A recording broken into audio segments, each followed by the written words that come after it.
Salut tout le monde, aujourd'hui j'aurais dû finir les 4 épisodes de la mission vers Blas, mais pendant que la station spatiale faisait ses voyages, ses assistances gravitationnelles vers Blas, eh bien moi j'ai remarqué que j'avais des contrats qui étaient bientôt finis et que je devais vite compléter. Du coup, comme ces contrats demandaient tous de faire des choses en rapport avec la Lune, j'ai lancé l'exploration de la Lune avec une station spatiale, une base au sol et un rover. Exactement comme pour Minmus. Sauf que ce sera la nouvelle base au sol, la base Valkyrie. Donc là actuellement, c'est le lancement de la base Valkyrie avec le lanceur Kresnik 2. Le but de cette base sera le même que pour la base sur Minmus, c'est-à-dire mettre des expériences à la surface de la Lune et de faire les expériences qui sont déjà accrochées au vaisseau, comme la Mystery Goo ou alors le baromètre, la température et tout ça. Et surtout le plus important, je vais essayer de, avec le rover du coup, scanner un petit cratère avec le bras d'analyse articulé.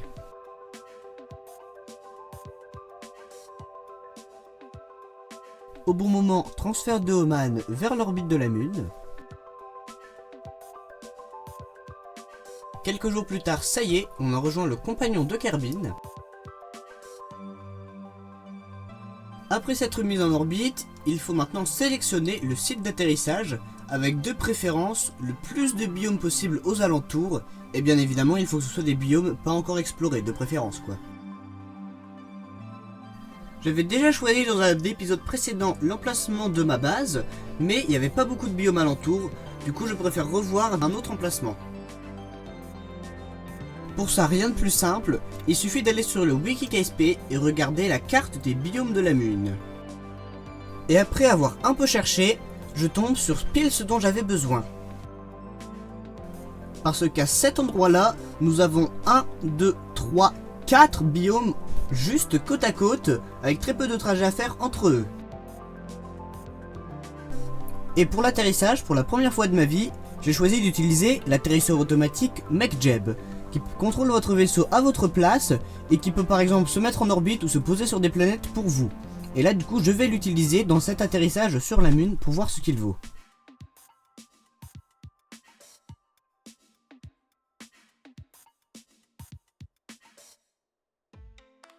Je l'ai réglé pour qu'il se pose à un endroit plat avec les 4 biomes alentour, pas très loin. Du coup, il doit normalement se poser pile là où je lui ai demandé, et dans les réglages, je lui ai demandé à ce qu'il le fasse à une vitesse de moins de 0,5 mètres par seconde. Du coup, on va voir sa précision et voir à quel point il va atterrir en douceur sur le sol de la Lune, ou si la fusée va s'écraser. C'est un risque que j'ai pris. Pour le moment, la fusée fait une longue phase de décélération, et va normalement s'arrêter à une vitesse de 0,5 mètres par seconde juste au-dessus du sol.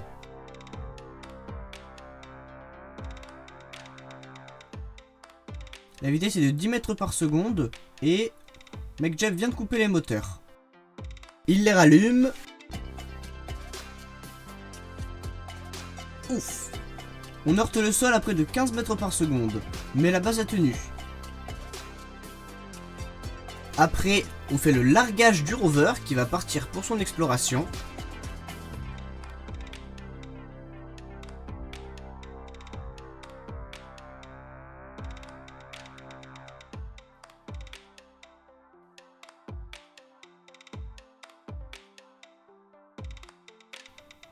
Bon, maintenant mon rover peut enfin partir, après les instruments scientifiques déployés bien sûr, pour une exploration complète des 4 biomes alentours.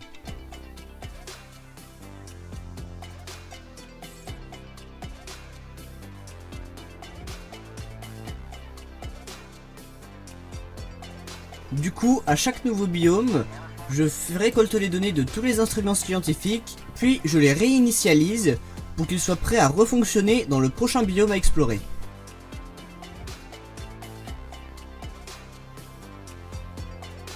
Je ne vous cacherai pas que dans les pentes, c'était parfois un petit peu compliqué de rattraper le rover et de pas le laisser partir sans moi, mais j'ai quand même toujours réussi à m'en sortir.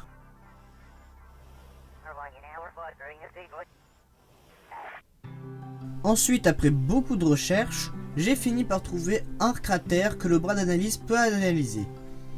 Et du coup, j'envoie Loïc Mal en expédition pour voir un peu la forme du cratère et qu'il se dégourdisse les jambes. et grâce à l'expérience de Loïc Mal, je peux maintenant affirmer que l'on peut jouer au golf sur un cratère à la surface de la Lune, et que ça marche même parfaitement.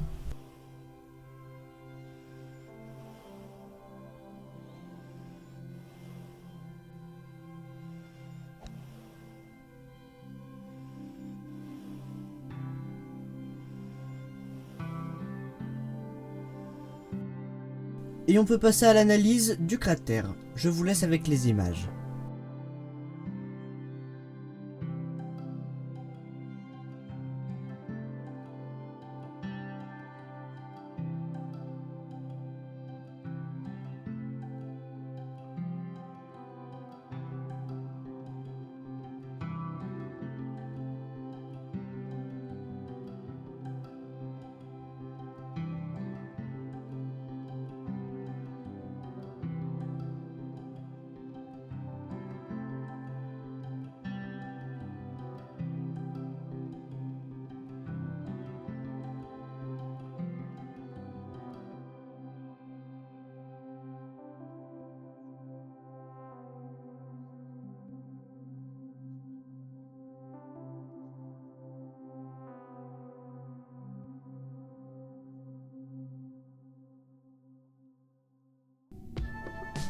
Une fois que j'ai fait aller tous les instruments scientifiques, donc tous les biomes, je peux passer au lancement de la station spatiale. Ensuite, je mets la station sur une orbite polaire, parce qu'elle survole du coup plus de biomes. Ensuite, dans l'espace loin au-dessus de la Lune, je fais aller tous les instruments scientifiques que je peux, jusqu'à ce que le laboratoire soit rempli de données et qu'il n'y ait plus de place. Ensuite, je peux circulariser l'orbite de la station spatiale et lancer la recherche. Maintenant, la station spatiale est 100% prête et peut totalement finir sa recherche. Et une fois que la recherche sera terminée et toutes les données analysées, je pourrai relancer du coup d'autres instruments scientifiques que je n'avais pas fait avant.